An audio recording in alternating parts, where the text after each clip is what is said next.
Bitter cold was nothing new for northern Alberta, especially not for January, and the cacophony of wind that tore through the woodlands was nothing if not wholly familiar, and almost comforting, to the one that huddled in the tree line, obliterated from vision by the pitch of night and the swaying arm of evergreen trees.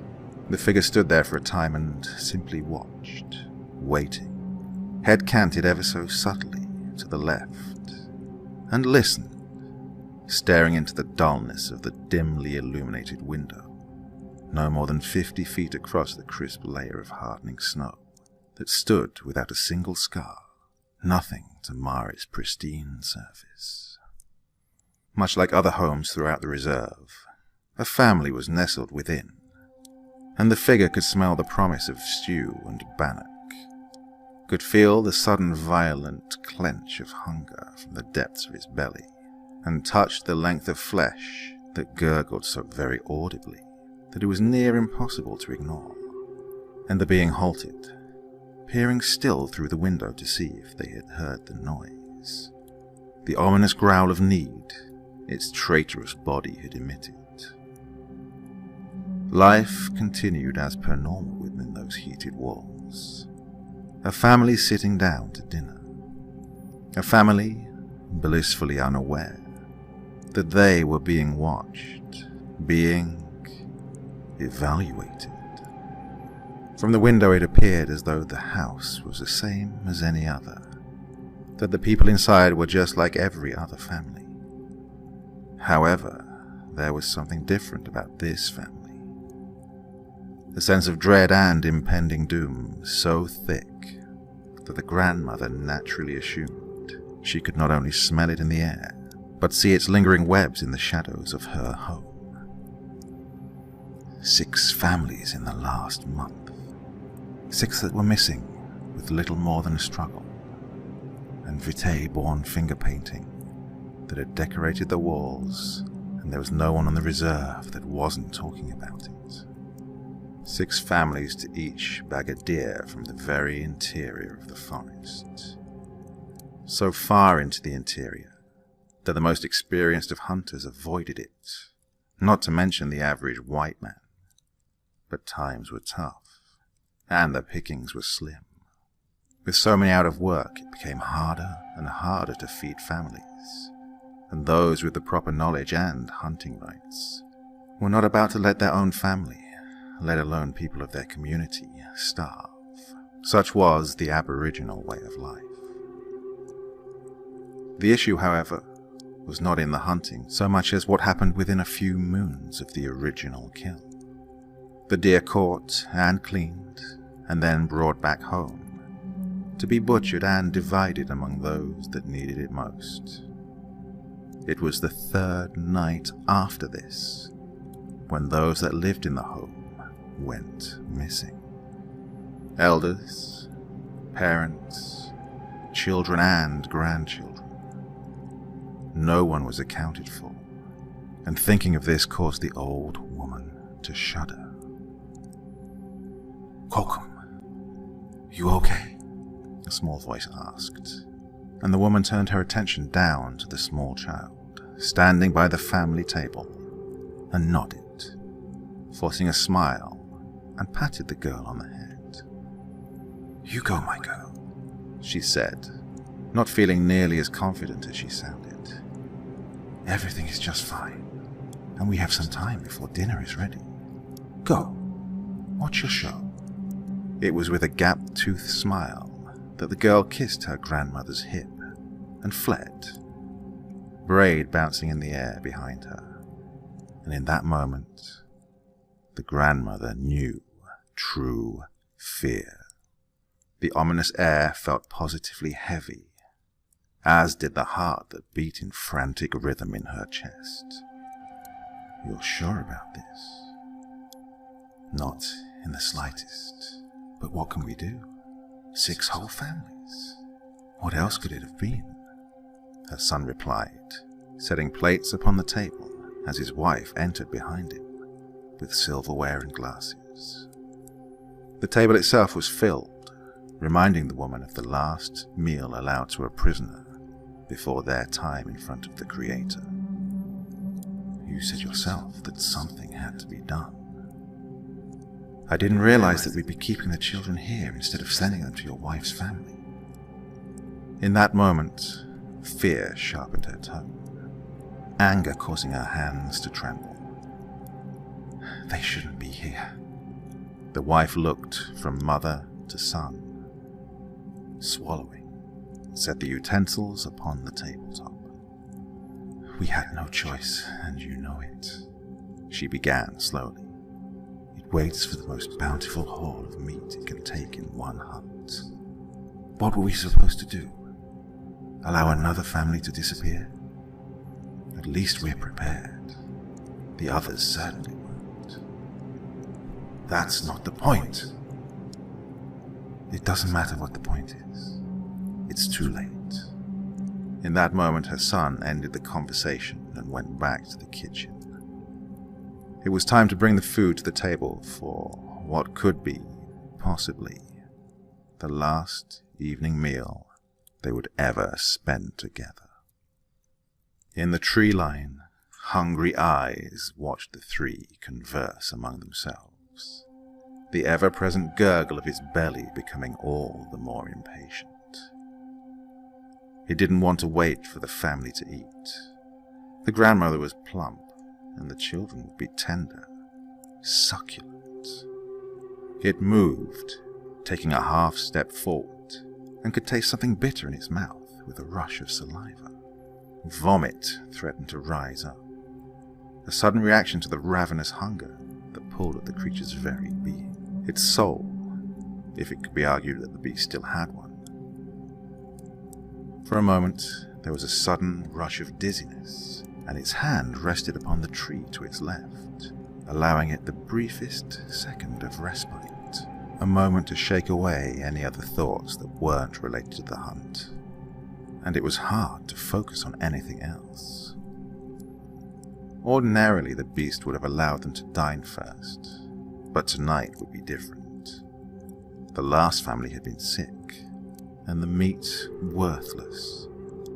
The creature was starving and could not think straight, could not consider a thing beyond the next meal presented to it. Tentatively, the first step came, foot breaking through the pristine layer of hardened snow with a subtle crunching, and it paused for just a moment while cast in the darkness of winter's early evening, and, when nothing else stirred, it was followed by another and yet another. It crept closer still, impatient. They sat at the table, said their thanks and began to eat. The deer was delicious, but it was hard to swallow, for the old woman was not hungry, but could not alarm the children, who ate with gusto. "Kokum, Kokum," cried the small girl. "You're not eating." The child frowned, and to set aside her worry, the old woman took a larger mouthful of potato that tasted no better than dirt in her mouth, and chewed pointedly. The child watched her steadily, seemingly now suspicious of her meat, and leaned forward to sniff her dinner. "Eat your supper," the girl's mother chided. "There are plenty of people in our community who have nothing to eat tonight." It was then that the first crack sounded, far louder than the sound of a car backfiring, and the child screamed in terror. Grabbed by her grandmother and brought under the table with the command to hide, with her younger brothers soon joining her. 2 small children and a baby hiding in plain sight, while their father jumped from the table and all but flew to the door, pausing only to grab the hunting rifle that lay propped up by the frame, their grandmother unable to ignore the sound of her own terrified heartbeat in her ears. The creature had all but sprinted across the snow when the noise came. Gunfire, a single shot. In that moment, the beast froze and turned sharply, a figure in the darkness with 2 illuminated and pallid blue eyes that all but glowed in piss-poor light. Darkness was the friend of this creature, and overcast evenings were favoured for this very reason. And there, while it stood hunched, its head lifted and a single wet, snuffling sound filled the deafening silence that had followed the shot. Gasoline. It had been so eager to feast that it hadn't bothered to scent the air around it, and had been trapped. In that moment, a horrific, beastly roar filled the air before the sound of gasoline, catching from a single match, could whisper through the interrupted stillness. In that very moment, it was as though the temperature dropped further from a considerable cold to something both bitter and angry, when the line of fire began to close in rapid succession. The beast bolted and howled when the circle of flames closed around it, illuminating it as it stalked with rapid purpose in its trap, glaring hatefully at the men that emerged from the woods with their guns and lights. The promising meal was stolen from it, and rage tore at its breast. Ripping from its throat with anger so great, it staggered the men, save for one that sang, a deep and throaty sound, accompanied by a painted hand drum that seemed to drive the beast back to the very edge of its prison. Rage seemed to give way to fear, and this bolstered the men into believing that perhaps their shaman could keep the creature at bay with nothing more than a song, the creator and his magic. The children were terrified, clinging to one another and sobbing, their mother climbing under the table after them to soothe and hold them, afraid to take them from the house to the safety of the car, and a house far, far from this one in which they lived. "Stay here." The grandmother was soon moving to follow her son, though at a much slowed pace. The rear of their house and the field behind it were nothing if not surreal for the shadows dancing from flame and the figure that twisted itself from the man working his medicine. She moved closer to it yet, holding her heart through her breast, and willed as best she could for the pace to finally slow, when she came around her boy and looked upon the face of the beast. "The family that disappeared last winter." She was the only one who spoke while he sang, and the others looked to their elder in surprise. "White family." She spoke as though distracted, looking with pity upon the beast. "Husband, wife, and young boy, if I remember correctly. The sheriff came to borrow some of our people to find them in the woods. All we could find was the car.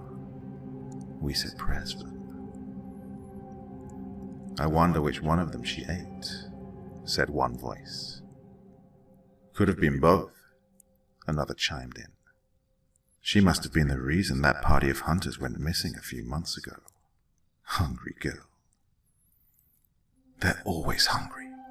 The old woman was bitter, the men realizing their impropriety in that moment, and falling silent as she moved forward and cocked her head to the side. The woman, at one point, had been a dark-haired beauty, one that had had her son later in life and had been easily in her mid-30s with her husband, who was still yet older, and a son, no more than 3 at the time. If they were lucky, they died before she ate them. A frown formed upon that wrinkled mouth, deep-set ebony eyes meeting the frigid blue of the emaciated, bestial version of this woman, twisted and malnourished, fingernails little more than claws, and teeth broken so they could tear meat that much more effectively. Gone was the pallor of humanity in her flesh, and instead it was replaced with a grey that was reserved usually for mushrooms only. An impressive sight, even as it began to lie in the snow, covering its ears and whimpering as best an abomination could. It was strange to feel pity for the beast that had killed so many, but it too had once been human, and for that old woman could feel pain and look at the creature with tears obscuring her regard. Well, I think we need to discuss what to do with it. What do you think we do? We kill it. Yep, seems like the only way to know for sure that it's gone. We can't kill it, the son interrupted, sighing. It's not the flesh we need to fear. That only holds the spirit. You can't kill the Wendigo. The spirit lives forever and is always hungry. If we kill it, then it will go free and torment another. He looked at his mother, resting a large, calloused hand on her shoulder.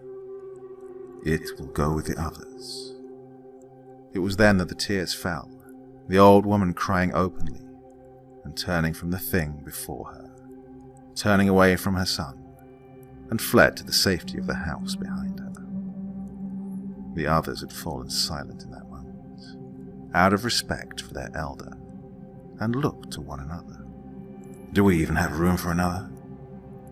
Just this one. We need to build another place to house them. Jesus Christ, Frank. We can't keep them caged. Someone's gonna die when they get loose.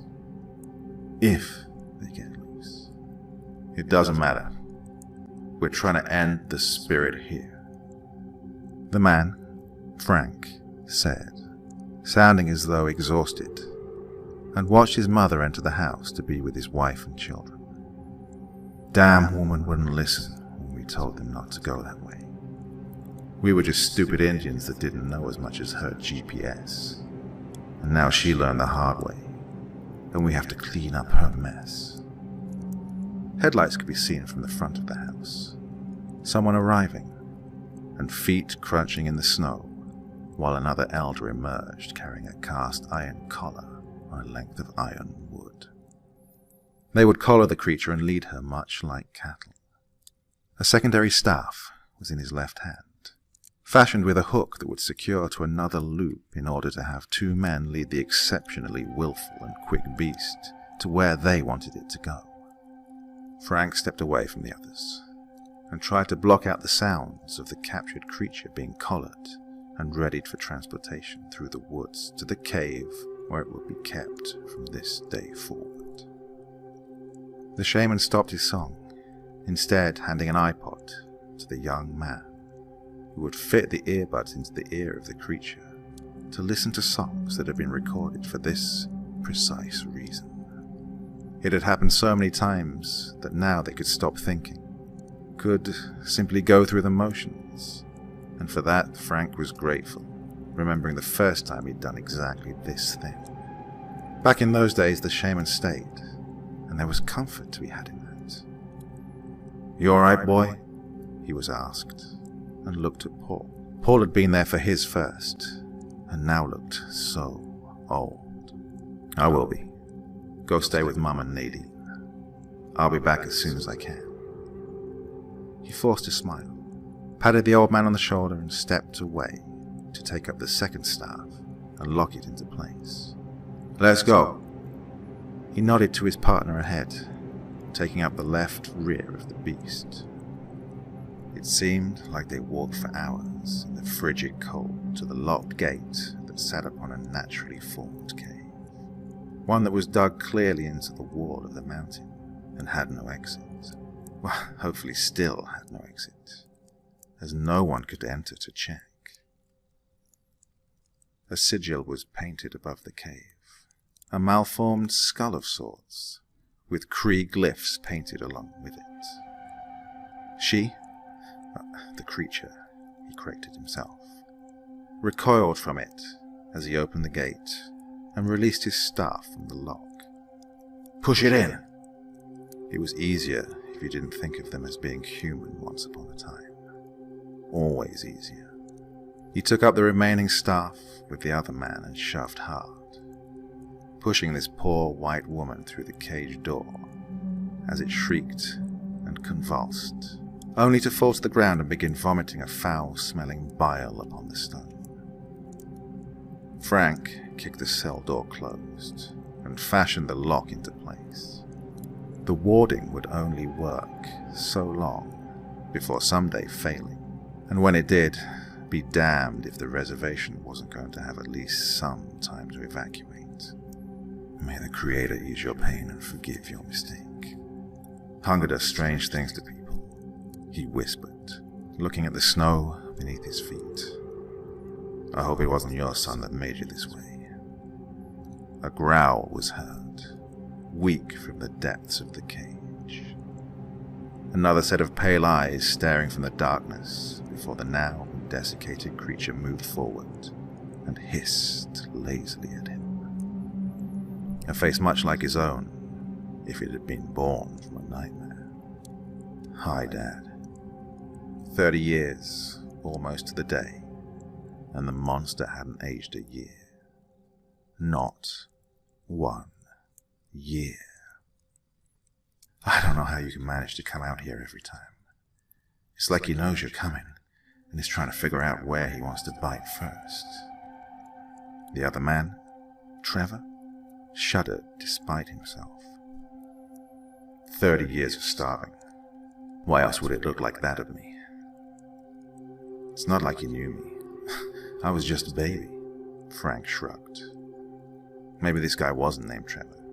He couldn't really bring himself to care, to be honest. Now, I'm just dinner. You accept it, deal with it, and move on. Eventually they'll die. Maybe.